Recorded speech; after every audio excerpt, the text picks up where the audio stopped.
Simple sentences.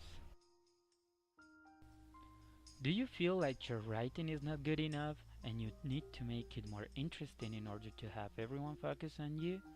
Here, you can learn how to attract other people's attention just following some basic examples of simple sentences.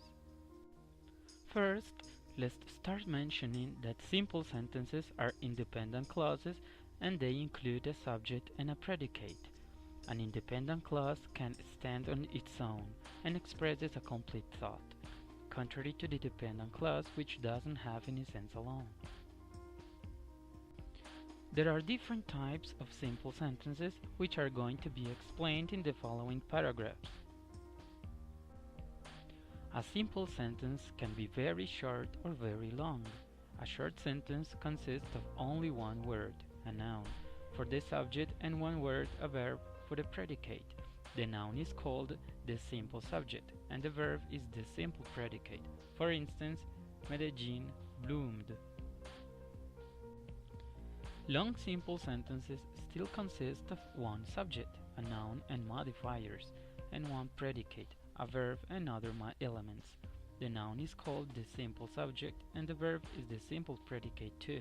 For example, the small, lonely and isolated School of Languages at UDA prepares future language students to be professionals. Simple sentences can be declarative or interrogative. For both types of sentences, we can find negative and affirmative forms. These sentences follow the same structure explained before.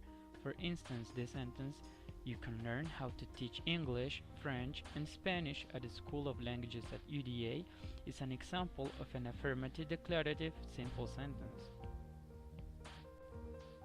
For negative sentences, it is necessary to add the particle not after the verb and the auxiliary verb thus, in some cases, to express negation.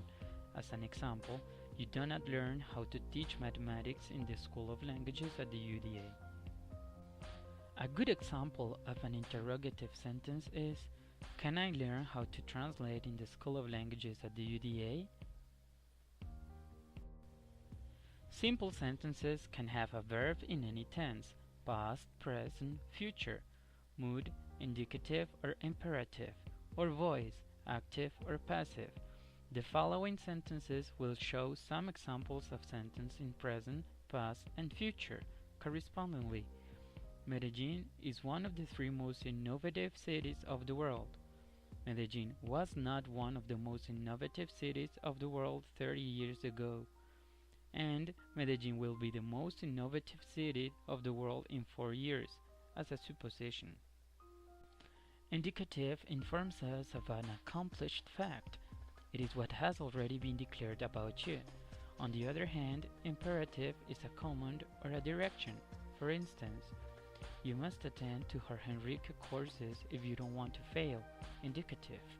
"Attend to my classes or you will fail this course." Imperative. Subject you is understood. Now, pay attention of what active voice and passive voice are.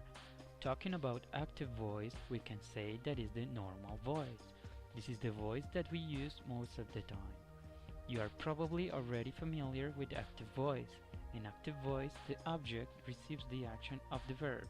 For example, the UDA transforms every of its students' lives. Passive voice is less usual.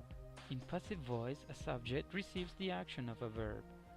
Example, every single student's life is transformed at UDA. How do you feel now? We have seen what a simple sentence is, how it is formed, and also the different types of simple sentences.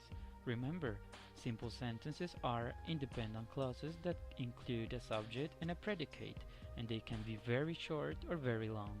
Simple sentences can be declarative and interrogative, and they can be in any tense, mood, or voice. Then, I hope with all this you may enrich your texts and enjoy writing.